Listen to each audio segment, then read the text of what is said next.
Hi, how are you? Today we are looking at this sound. Uh, uh. It is a short vowel sound. Uh.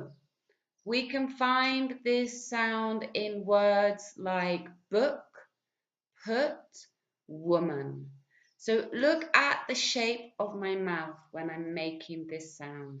Uh. We have to move our chin forward a little bit. So let's compare some long oo sounds with short sound. For example, look, look, look, look, uh, ooh. Another example, pull, pull, pull, pull.